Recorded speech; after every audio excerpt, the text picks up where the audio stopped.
How's it going, you guys? So in this video we're going to be talking a little bit about some of the potential effects of vitamin C supplementation and increasing your consumption of vitamin C in general. So I will admit I've been pretty out of the loop as far as researching vitamin C for quite some time, and I've been out of the loop reading health science in general over the last couple of weeks because of how busy I've been. But I think that there's a whole lot of mystery surrounding vitamin C in the community, just because we have, two major confounding parties discussing the topic. We have one set of people who believe you just don't need vitamin C at all, and if you do, whatever vitamin C needs you have will be met by, the minuscule amount that might be found in red meat. Then you have the other side of the coin, where you have all these people like James D. Nicolantonio, the SaltFix guy, who believe, and especially the vegans, who believe that we used to be able to make our own vitamin C, and millions of years ago, then we lost the enzyme for whatever reason to create it endogenously, and so now we're supposed to get like these crazy amounts, like 2,000 milligrams a day from our environment or something.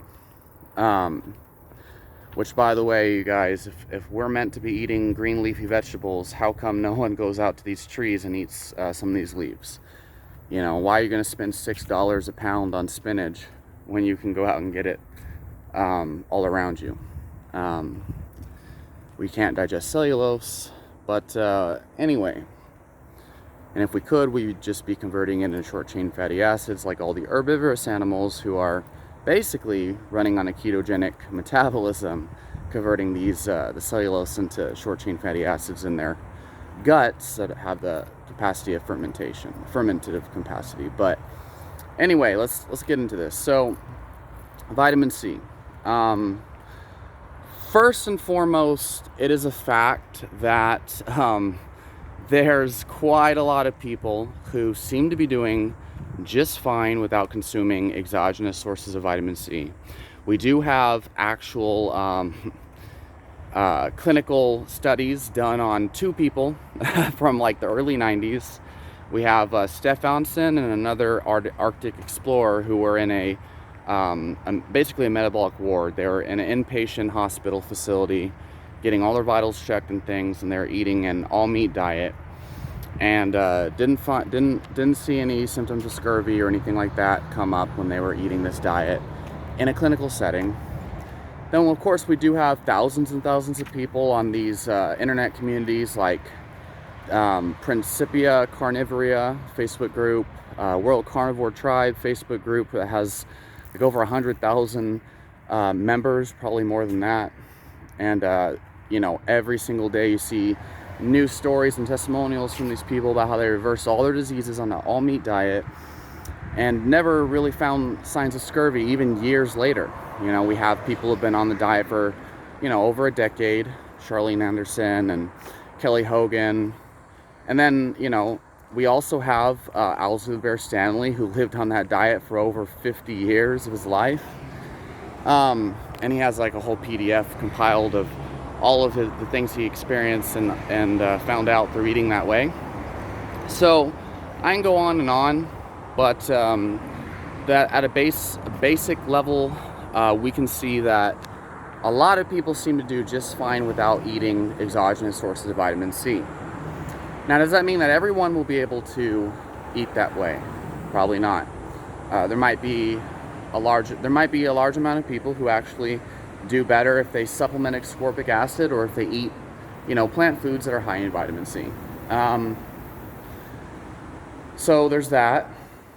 Maybe certain people are do better than others without it. Then we have the other question as to, okay, so you might be able to survive without vitamin C your entire lifetime, maybe. But is that optimal? And are there benefits we're missing out on by not eating vitamin C? And so that, I think, is a fascinating topic that needs to be discussed. Because you have these people that are in denial, thinking that, it's all a placebo effect or something, or I don't know, that all these people are lying. But for me, it's looking at, well, what would the benefit be of vitamin C? So we have a variety of clinical trials showing that, so first of all, vitamin C at a mechanistic level, it seems to encourage the recycling of glutathione, which is our body's master endogenous antioxidant, which obviously is going to have an antioxidant effect, because glutathione itself is going to neutralize free radicals. Then vitamin C, ascorbic acid in particular itself, seems to actually have free radical scavenging properties itself directly. So it has indirect mechanisms of scavenging free radicals, the glutathione, and direct through ascorbic acid itself. Then we also have vitamin C is also used as a cofactor involved in a variety of other processes that can influence the immune system and immune health and immune response, as well as what I think is probably the most fascinating thing about vitamin C that I found beneficial, which would be its use as a cofactor involved in catecholamine neurotransmitters. So in order for your body to produce dopamine, so I have a video on the whole cascade and how it's created, but basically you eat a piece of meat, for example, red meat, right? And it has a large protein bond. It's broken, large peptide broken down in the stomach into smaller peptides, and the smaller peptides broken down into amino acids. One of those amino acids is tyrosine. Actually, it's phenylalanine, L-phenylalanine. And that's an amino acid that's converted along with other nutrients into tyrosine. And tyrosine can be converted into thyroxine, or thyroid hormone. Tyrosine can also be converted into dopamine. And then dopamine, and its conversion to dopamine is going to rely on how stressed is the individual, and then what vitamin and mineral cofactors are available for its conversion. And if you're stressed, then instead of creating dopamine, it might create adrenaline.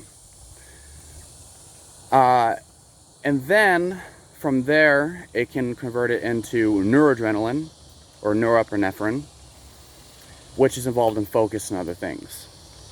And obviously dopamine is responsible for motivation, and for chasing after rewards is what dopamine's really meant for. It's not a feel-good neurotransmitter. It makes you want to chase things that will make you feel good. And adrenaline makes you want to run away from things that make you feel bad, right? And so in order for any of these conversions to happen efficiently or to happen at all, you need certain nutrient cofactors. So vitamin C is one that I believe, if I remember correctly, is involved in every step of the process. And then also there's things like magnesium and vitamin B6, and I think B1 as well.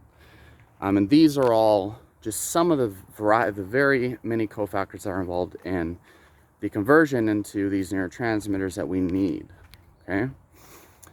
And so a lot of people might be feeling lethargic.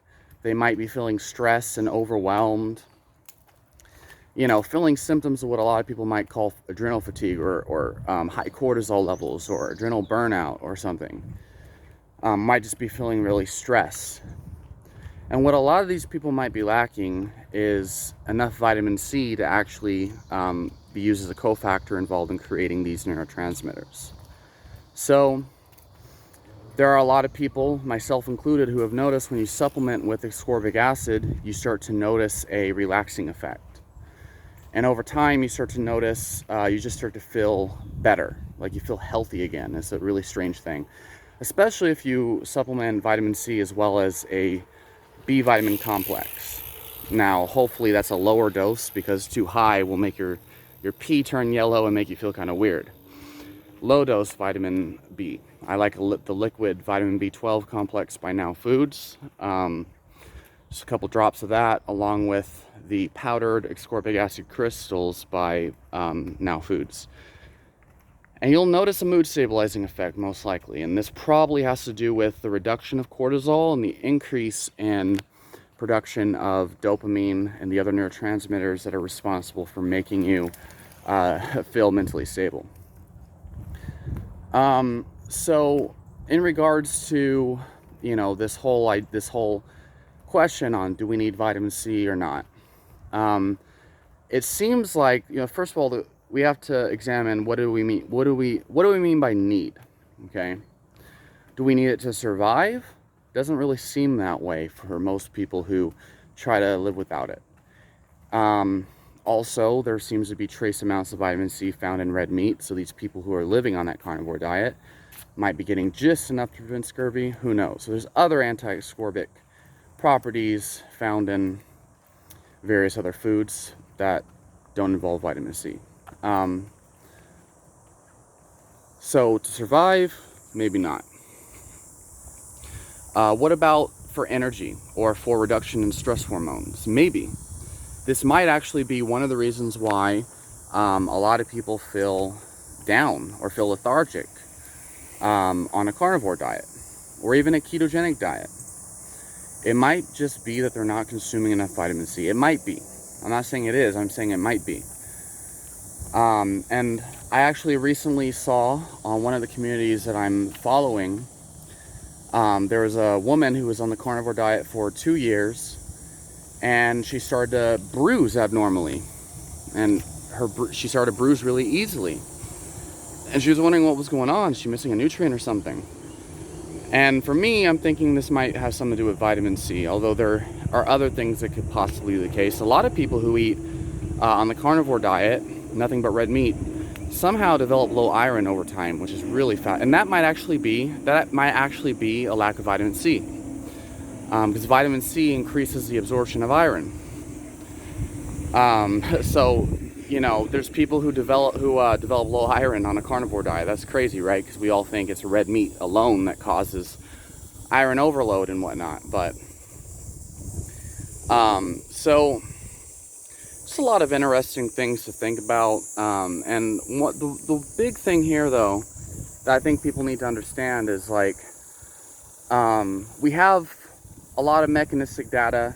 We have cohort studies. We have population studies, but we don't have a whole lot of solid proof that you do definitely need this or that. And we have a lot of experiences from a lot of people, hundreds of thousands of people, who you can go on their profiles in these Facebook groups, for example, and verify they're real people, like old grandmas and stuff who could barely use a keyboard, living successfully for years without certain nutrients that nutritionists and dietitians have been taught to believe we need. And so I think it's important to recognize that maybe a lot of these things that we're told are not necessarily valid. But at the same time, there might still be something to them. So, removing this whole black or white thinking, right? Oh, you absolutely don't need vitamin C. There's no evidence to suggest that, therefore you shouldn't do it. Or this idea that, oh, we do need vitamin C, blah, blah, blah, So, yeah. And I have plenty of videos where I go more in depth into the science behind vitamin C, but I think this fundamental, easy to understand question, it's worth talking about. So, obviously we need vitamin C to create collagen and things like that for joint health and to prevent hemorrhaging and things like that. But yeah, so leave your question and comments down below. Let me know your thoughts on this subject, and I'll talk to y'all next time.